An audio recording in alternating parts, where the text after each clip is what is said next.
away. Let's start with Adam Teicher. Adam, go ahead. Hey, Andy, how you doing? Doing good, Adam. Thank you. Good. I was wondering whether you've had any contact in the last couple of days with Bashad Breeland and what his status is with the team right now. Yeah, I have. I've talked to him, and right now it's a little bit what Brett mentioned yesterday. Just that we'll let it play out with the law enforcement side of things and evaluate it from there. Okay, let's go to BJ Kissel. Go ahead, BJ.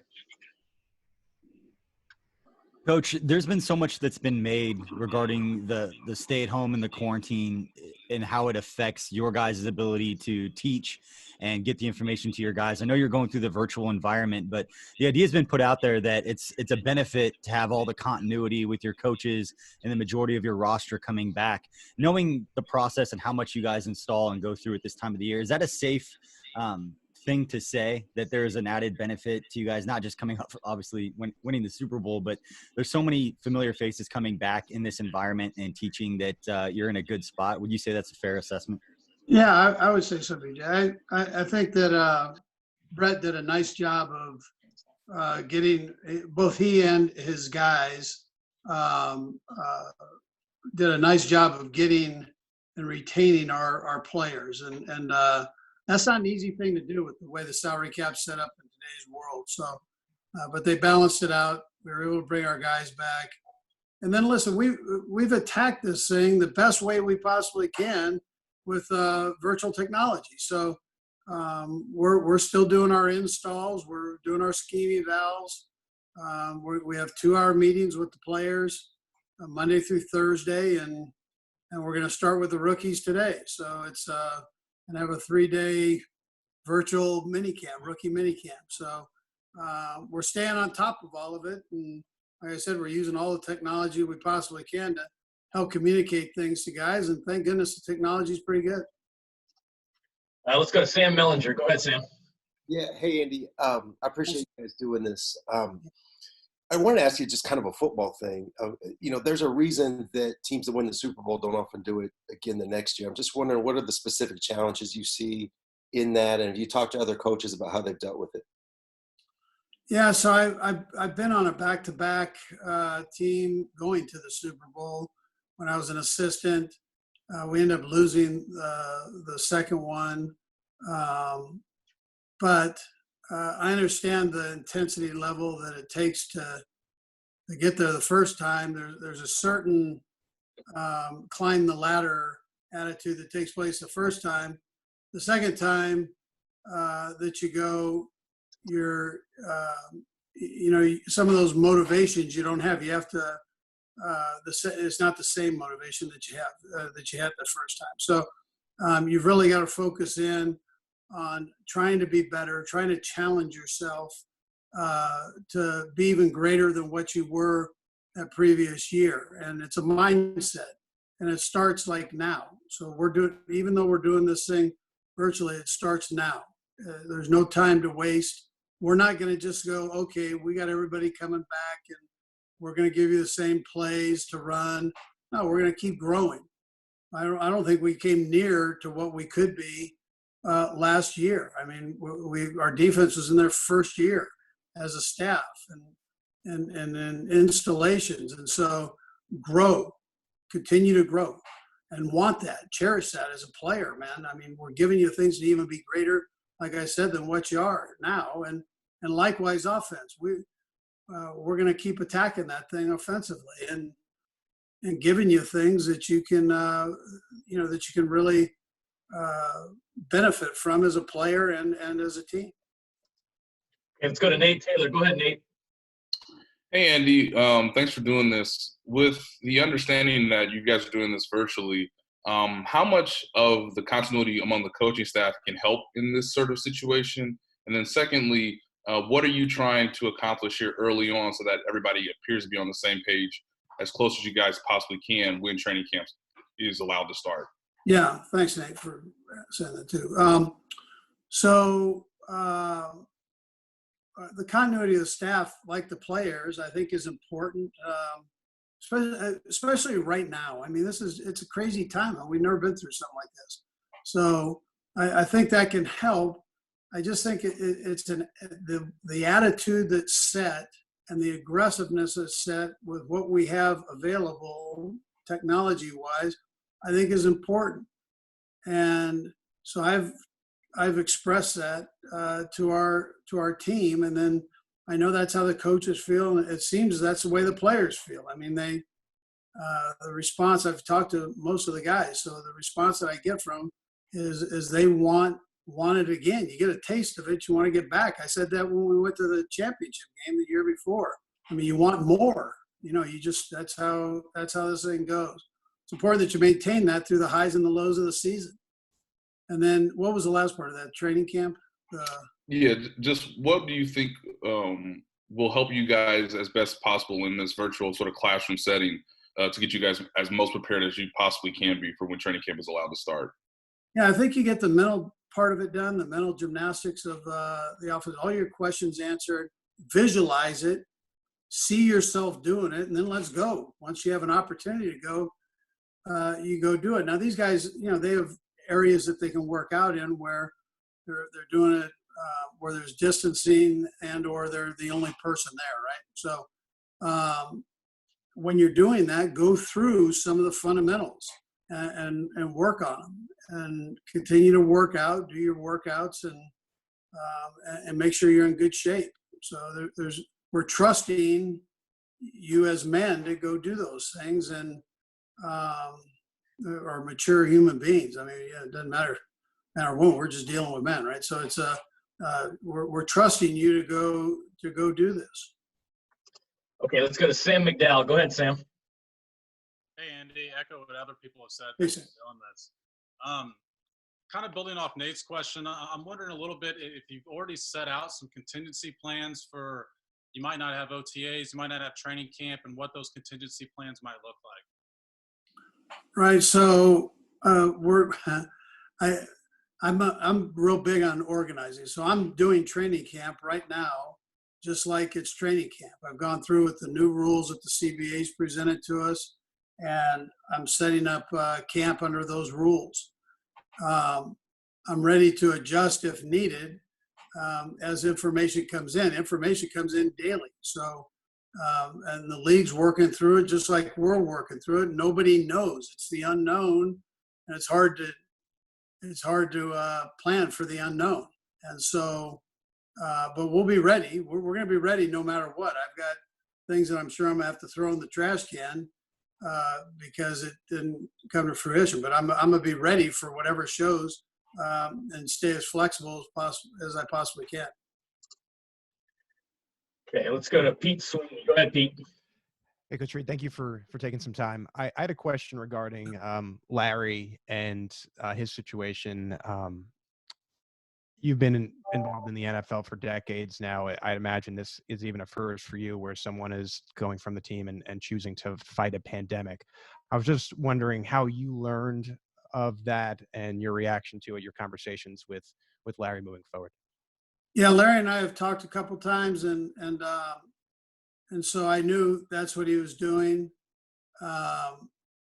You know, he's taking all the precautions he can, but he's jumping in. He's going, and you wouldn't expect anything different from Larry when you get to know Larry. I mean, he's all in. He's all in being a doctor and being the best doctor he possibly can be. And then doctors are helpers. You know, they want to. They're caretakers, and so he's going to jump in and take care of people. And just like he does as a player, there are risks involved, but you go 100 miles an hour and take the precautions that you can, precautionary measures that you can, but that's how he's handling it. Okay, let's go to Sarin. Go ahead, Sarin. Coach, thank you for the time. I know you talked a lot here in this about continuity. You know, maybe the one question mark that might still be looming out there would be Chris Jones. How do you prepare and what does that do for your preparation and whether or not he'll be there and just kind of a follow-up to it, your confidence level that he'll be there, either getting the extension done or that if it's not done, that he will be at camp and be ready to go and play under the franchise tag? Yeah, thanks, man. Yeah, so I always look at communication. As long as there's talk between the parties, I'm good with that. And I have full trust in Brett and and his crew. You know, Brant Tillis and Chris Shea. So they stay on top of that. And then I think Chris's representation has done a nice job of keeping it open too. We understand, I think, in this league that these bigger deals take a little time. Now, Chris has got a time restriction on his, but there's they do take time, and you got to massage through the thing and work it out and talk. And that's what they're doing. And I'm sure it'll all work out at the end, but I appreciate the communication that's going on without being directly involved with it. Okay, let's go to Vahe. Vahe, go ahead. Thanks, Brad. Hey, Andy. Bye-bye. Hey, just something else regarding Larry too. I think I know this story correctly, but I don't know if I've ever heard you tell it about your observation of Papa Bear at one point having a chance to let a player get into medicine during his career, and that influenced you. I just wonder, one way or another, if you could speak to your willingness and even encouragement of Larry to do this. I'm not sure everybody would. Yeah, so my mother worked with Danny Fortman, who was one of the all-time great players. He was an offensive lineman just by chance. I guess they went both ways in, but he took a lot of pride in his playing offensive line. So and so I got to know Dr. Fortman for how many ever years, and he followed me, all the way up through college, my career, and we had that bond there with the football part of it. So he had told me the story about how Papa Bear Hallis had let him in the off season go about doing his his medical studies and going through medical school. And it actually, I think, went into training camp just a little bit, and he gave him a little time there. So times were different back then, but that always stuck in my mind. I mean, I didn't know I was going to have a doctor at one time, but and then here comes Larry, and he had to do some things in the off season. Well, I understand that. I had a mother that was a doctor, and then I heard these stories from Dr. Fortman, and so it allowed me to kind of, with a clear mind, go, hey, listen, you do what you need to do there. Pretty spectacular thing, and a tough thing that you're doing to play professional football. With English being your second language on top of that, and then going to medical school on top of that. So it's complicated, but I think it'll be very rewarding to him when it's all said and done that he was able to play in the National Football League, and he's done a nice job for us. Anyways. Okay, let's go to Matt Derrick. Go ahead, Matt. Hey, Coach, I hope you're doing well. Thanks, man. You mentioned about the rookies being the next step coming into the virtual program and everything. For this year's approach, what's the most important thing to you to get through to those rookies? And I'm curious, have you had a chance to actually meet any of them in person yet? Well, I haven't in person, but I have virtually and or by phone. I've called them. So we're going to jump right into it. I'm going to talk to them today. We'll have a team meeting today, and I'll talk to them just a little bit about the format. Welcome to the Chiefs, and then a variety of people will talk to them and kind of get them coached up on different areas, whether it's Ted with the media side of it, or Rick with the training side of it, health and well-being part, and then. So anyways, my support staff, they'll talk to them, and then they'll get with their coaches and get ready to go. And so what does that include? That introduction to the offense, the defense, and the special teams. All three phases will be highlighted in it. We'll go from 12 to 2 Central Time with the offensive and defensive coaches working with their players. And then we'll take it from there, and Dave Tobe will take it from 2:15 to 3 o'clock with them and talk about special teams. So we've got it pretty well organized. The coaches have everything set up to where they've got a nice progression for the guys to learn from. Whatever phase it is, offense or defense, or special teams. So it should be a nice introduction for them. What we're going to do after that is, excuse me, the following week we'll be back with the veteran players for 1 week, and then we'll have a follow-up week. Last week, the week of the 15th, we'll have another week where we just have the rookies, and we're able to continue on with them. They can't come in until the 11th, so we'll have them for that week there, and we'll do that virtually also. So we'll be able to spend some time with them, and again, try to narrow that thing down so when they actually get on the field, they're not thinking quite as much as they would have been if we weren't hammering it in right now, so they can play a little bit better and show off some of their talents. Okay, guys, we've got quite a few hands up, but we got time for a few more. So we're going to go Herbie, Adam, and then BJ. Go ahead, Herbie. Hey, good morning, Coach. I hope you're well. Yes, thanks, Herbie. Hey, you've mentioned continuity a lot here, and I'm curious, when it comes to Breeland's situation, how is this environment affecting your contingency plans as far as determining who would be the next man up if he's not available to start the season? Yeah, so Brett's done a nice job of loading up that position, the corner position, on that side of it. And then what we do with this, Herbie, we're just going to let the law enforcement part of it take its course, and let's see what exactly went on with the situation. I know there's video out there. I've seen the video. I've talked to the kid.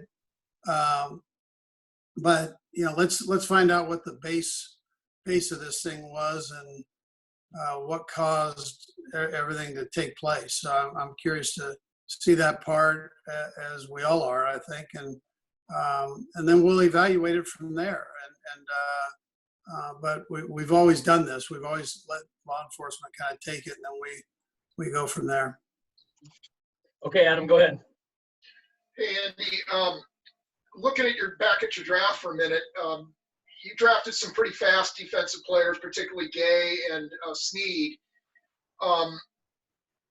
Did you feel like you needed to improve your team speed on defense? And as kind of a follow-up, is maybe speed on defense more important in today's NFL than it was, say, a few years ago?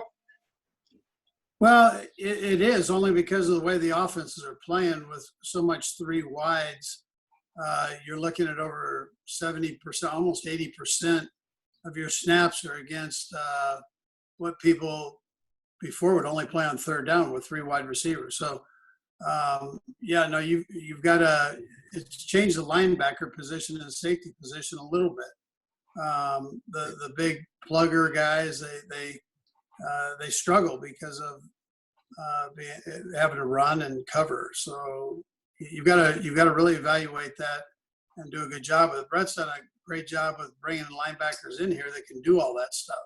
He's always looking. That's one of the qualities is speed, ability to play the game. Obviously, instincts, all those things are also important. And so we felt those two guys. Willie is a heck of a football player now. I've mentioned this before, but I talked to the college coach that recruited him, that's now the head coach at Florida, who's also Alex Smith's head coach at Utah, just by chance, Coach Mullen. So he said that Willie coming out was one of the best running backs he's ever seen in high school. And so and I talked to Willie about it. I said, I have a tendency to steal guys over on the offensive side, if you have any talent. He goes, I said, give me some numbers here. I need to know some numbers. And I tried to look him up on YouTube to see if I could find some offensive plays. But what he said was, they only let me play running back 2 games my senior year. And he said, I only had like 600 and some odd yards. And I go, well, that's not bad. 600 yards. The first game he had over 300. It was like 360 and 5 touchdowns. And I go, well, at a big school too, a 5A school. So I said, well, we might be able to work something out for you on the other side. But it tells you the kind of athlete he is, and you see it when he intercepts a ball, his ability to run the football and do all those things. So we're hoping that he can come in and as he learns learns the defense, that he can come in and work and be a guy that can actually cover running backs and do a nice job with that and or tight ends. Okay, BJ, you want to close us out?